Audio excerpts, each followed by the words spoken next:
ನಮಸ್ತೆ friends, welcome to my cooking channel.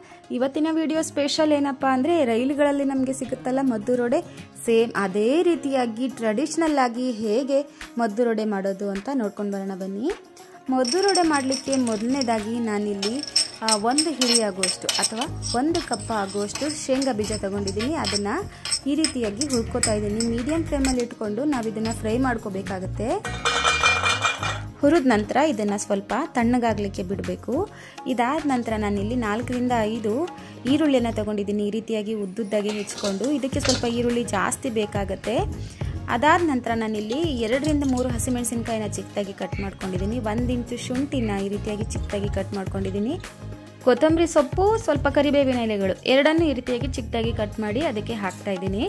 ಹಾಗೆ ರುಚಿಗೆ ತಕ್ಕಷ್ಟು ಉಪ್ಪನ್ನು ಸೇರಿಸಿ ನಾನಿಲ್ಲಿ ಈರುಳ್ಳಿಯನ್ನು ಈ ರೀತಿಯಾಗಿ ಕೈಯಲ್ಲಿ ಹಿಂಡಿ ಕಲಿಸ್ಕೊತಾ ಇದ್ದೀನಿ. ಅದರಲ್ಲಿರೋ ವಾಟರ್ ಕಂಟೆಂಟ್ ಸ್ವಲ್ಪ ಹೊರಗಡೆ ಬರಬೇಕು, ಹಾಗೆ ಇದನ್ನು ಕಲಿಸ್ಕೋಬೇಕಾಗುತ್ತೆ. ಇದಕ್ಕೆ ಜಾಸ್ತಿ ನಾವು ನೀರು ಯೂಸ್ ಮಾಡೋದಿಲ್ಲ. ಹಾಗಾಗಿ ಕಡಲೆ ಬೀಜನೂ ಸ್ವಲ್ಪ ತಣ್ಣಗಾಗಿದೆ. ನಾನು ಇದನ್ನು ಈ ರೀತಿಯಾಗಿ ಮ್ಯಾಶ್ ಮಾಡಿ ಅದ್ರ ಮೇಲ್ಗಡೆ ಸಿಪ್ಪೆ ತೆಗೆದು ಸ್ವಲ್ಪ ಕುಟ್ಕೋಬೇಕಾಗುತ್ತೆ. ಅದನ್ನು ನೋಡಿ, ಆ ಸಿಪ್ಪೆ ತೆಗೆದಿಟ್ಕೊಂಡು ಬಂದಿದ್ದೀನಿ. ಹಾಗೆ ಒಂದು ಕುಟಾಣಿ ಸಹಾಯದಿಂದ ಇದನ್ನು ಸ್ವಲ್ಪ ಕುಟ್ಕೋತೀನಿ. ಪೂರ್ತಿಯಾಗಿ ನುಣ್ಣಗಾಗೋದೇನು ಬೇಡ, ಸ್ವಲ್ಪ ತರಿಯಾಗಿ ಇದನ್ನು ಈ ರೀತಿಯಾಗಿ ಕುಟ್ಕೋಬೇಕಾಗುತ್ತೆ.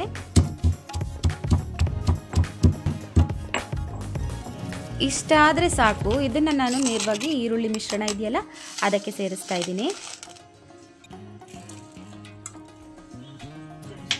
ಇದಾದ ನಂತರ ನಾನಿಲ್ಲಿ 1 ಸ್ಪೂನ್ ಆಗುವಷ್ಟು ಬಿಳಿ ಎಳ್ಳು, 4 ರಿಂದ 5 ಕಟ್ ಮಾಡಿರುವಂತಹ ಗೋಡಂಬಿ, 1 ಕಪ್ ಆಗುವಷ್ಟು ಅಕ್ಕಿ ಹಿಟ್ಟು, ಅದೇ ಕಪ್ಪಲ್ಲಿ ಅರ್ಧ ಕಪ್ ಆಗುವಷ್ಟು ರವೆ, ಅದೇ ಕಪ್ಪಲ್ಲಿ 1/4 ಕಪ್ ಆಗುವಷ್ಟು ಮೈದಾ ಹಿಟ್ಟು ತಗೊಂಡಿದ್ದೀನಿ.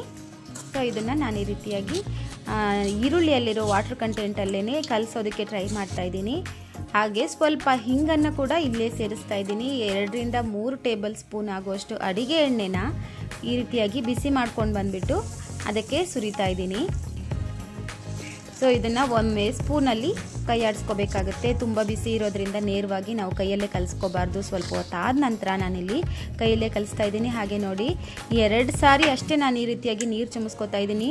ಅಪ್ರಾಕ್ಸಿಮೇಟ್ಲಿ 2 ಟೇಬಲ್ ಸ್ಪೂನ್ ಅಂತಲೇ ಹೇಳ್ಬೋದು. 2 ಟೇಬಲ್ ಸ್ಪೂನ್ ನೀರು ಹಾಕಿ ನಾವು ಈ ರೀತಿಯಾಗಿ ಕಲಿಸ್ಕೋಬೇಕಾಗುತ್ತೆ. ಇದಕ್ಕೆ ಜಾಸ್ತಿ ನೀರು ಹೀರೋದಿಲ್ಲ. ಹಾಗಾಗಿ ಒಂದು 5 ನಿಮಿಷ ಹೀಗೆ ಬಿಡಬೇಕಾಗುತ್ತೆ. ಇದನ್ನು ರವೆ ಎಲ್ಲ ನೀರಿನ ಅಂಶ ಹೀರ್ಕೊಳ್ಳೋ ಹಾಗೆ.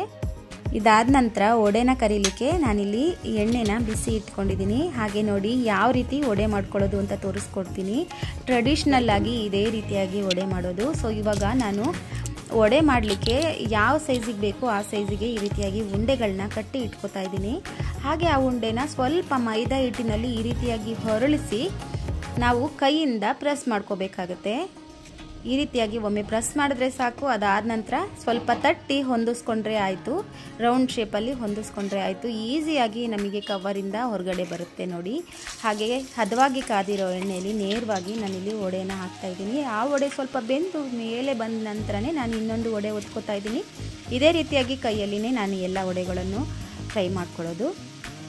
ನೋಡಿ, ಆ ವಡೆ ಬೆಂದುಬಿಟ್ಟು ಸ್ವಲ್ಪ ಮೇಲೆ ಬಂದ ನಂತರನೇ ನಾನು ಇದನ್ನು ಹಾಕ್ತಾಯಿದ್ದೀನಿ. ಇವೆರಡೂ ಒಟ್ಟಿಗೆ ಹಾಕಲಿಕ್ಕೆ ಹೋಗಬಾರ್ದು. ತಟ್ಟಿ ಸ್ವಲ್ಪ ಬೆಂದ ನಂತರ ಮೇಲೆ ಬಂದ ಮೇಲೆ ನಾವು ಹಾಕ್ಕೊಂಡ್ರೆ ನಿಧಾನವಾಗಿ ನೀಟಾಗಿ ಬೇಯುತ್ತೆ. 2 ರಿಂದ 3 ನಿಮಿಷಗಳ ಕಾಲ ಮೀಡಿಯಂ ಫ್ಲೇಮಲ್ಲಿ ನಾವು ಇದನ್ನು ಬೇಯಿಸ್ಕೊಂಡ್ರೆ ನೋಡಿ ಈ ರೀತಿಯಾಗಿ ಗೋಲ್ಡನ್ ಬ್ರೌನ್ ಕಲರ್ ಬರುತ್ತೆ. ಹಾಗೆ ಕ್ರಿಸ್ಪಿಯಾಗಿರುತ್ತೆ, ಮೇಲ್ಗಡೆ ಒಳಗಡೆ ಸಾಫ್ಟಾಗಿ ಇರುತ್ತೆ. ನೋಡಿ ಎಷ್ಟು ಪರ್ಫೆಕ್ಟಾಗಿ ಬಂದಿದೆ ಮದ್ದೂರೊಡೆ ಅಂತ. ಹೊರಗಡೆ ಮಳೆ ಬರ್ತಾ ಇರೋದಕ್ಕೂ ನಾವಿಲ್ಲಿ ಮದ್ದೂರೊಡೆ ಮಾಡಿರೋದಕ್ಕೂ ಜೊತೆಯಲ್ಲಿ ಬಿಸಿ ಬಿಸಿಯಾಗಿ ಕಾಫಿ ಕುಡಿತಾ ಇದ್ದರೆ ಸ್ವರ್ಗನೇ ನಮ್ಮ ಕೈಯಲ್ಲಿರುತ್ತೆ ಅನಿಸುತ್ತೆ. ತುಂಬಾ ಟೇಸ್ಟಿಯಾಗಿರುವಂತಹ ಸಾಂಪ್ರದಾಯಿಕ ಶೈಲಿಯ ಮದ್ದೂರೊಡೆ ರೆಡಿಯಾಗಿದೆ. ಈ ವಿಡಿಯೋ ನಿಮಗೆ ಇಷ್ಟ ಆಗಿದ್ದರೆ ಲೈಕ್ ಮಾಡಿ, ಶೇರ್ ಮಾಡಿ, ಕಾಮೆಂಟ್ ಮಾಡಿ. ಹಾಗೆ ನನ್ನ ಚಾನಲ್ನ ಸಬ್ಸ್ಕ್ರೈಬ್ ಆಗೋದನ್ನು ಮರಿಬೇಡಿ. ಮುಂದಿನ ವಿಡಿಯೋದಲ್ಲಿ ಸಿಗೋಣ. Thank you.